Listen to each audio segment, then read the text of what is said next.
Every relationship hides a story, and every story carries pain. Welcome to Cheating Stories Insights, where truth bleeds through words. It was the way they said it, not the words themselves, but the tone.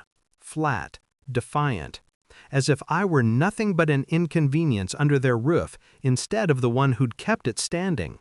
"We only answer to our real parents," one of them spat, eyes locked on mine with a smugness too large for their age.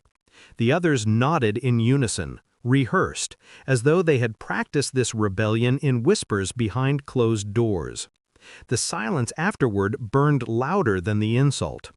Their father, my husband, sat back, pretending not to hear, pretending it was just kids being kids. But his eyes betrayed him. They flickered with relief. That was the moment I realized I was the only one still pretending this was a family. I didn't speak, not then. I didn't scold or defend myself. I simply stood, wiped my hands on the dish towel, and walked out of the kitchen. The house buzzed with a false sense of victory, theirs, while I climbed the stairs in silence. By the time I closed the bedroom door, the decision was already written.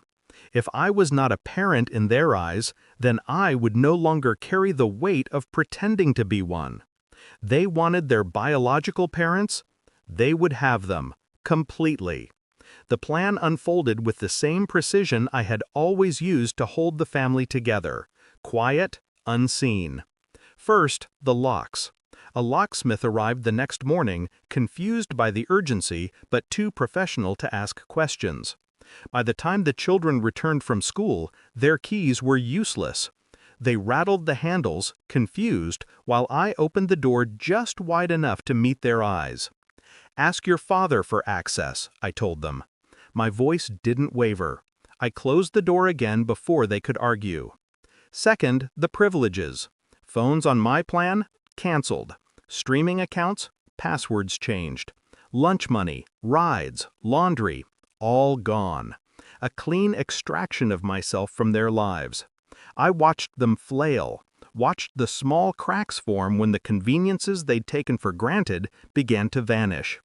Their father was slower to notice. He assumed it was temporary, a phase. Until the school called him instead of me. Until the dentist sent bills in his name. Until the fridge remained empty because I stopped filling it. Piece by piece, I placed the burden back where it belonged, on the man who should have been carrying it all along. I sent him a message that evening. Short, cold, final. Pickup is tonight. It's time for you to step up. He didn't reply. Not with words. The silence stretched through the house like a scream no one wanted to acknowledge. The children asked him what it meant. His face said everything. I watched him from across the room, the way his jaw tightened, the way his hands flexed, restless. He wasn't angry at me, he was terrified. Because deep down he knew what I had done. I had removed myself, and without me there was nothing holding the illusion together. The truth revealed itself not in a dramatic confrontation, but in the absence of resistance. No one argued. Not him, not the children. They stared at me as though I had turned to stone before their eyes, as though they couldn't fathom that the woman they had dismissed, ignored, erased, had finally decided to disappear for real. One of them muttered, "You can't do this." I only tilted my head. I already did. Their father looked at me then, for the first time in years, really looked. And in that silence, I saw it. Regret. Too late. When the night came, I stood by the window as the car pulled out of the driveway. Their voices overlapped, arguing, panicked, demanding explanations he couldn't give them. I didn't wave. I didn't step outside. I simply closed the curtains. The house was quiet for the first time in years, the kind of quiet that felt less like peace, more like justice.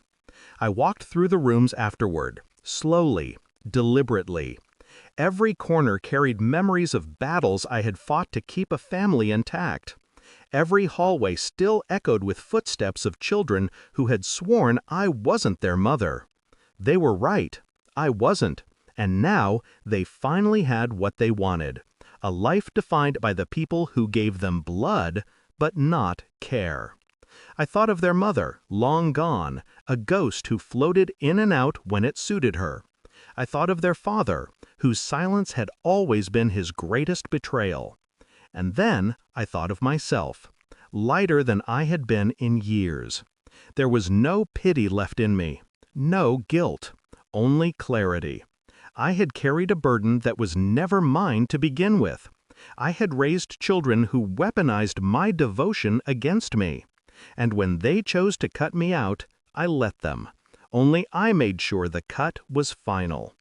The last sound of that night was the deadbolt sliding into place.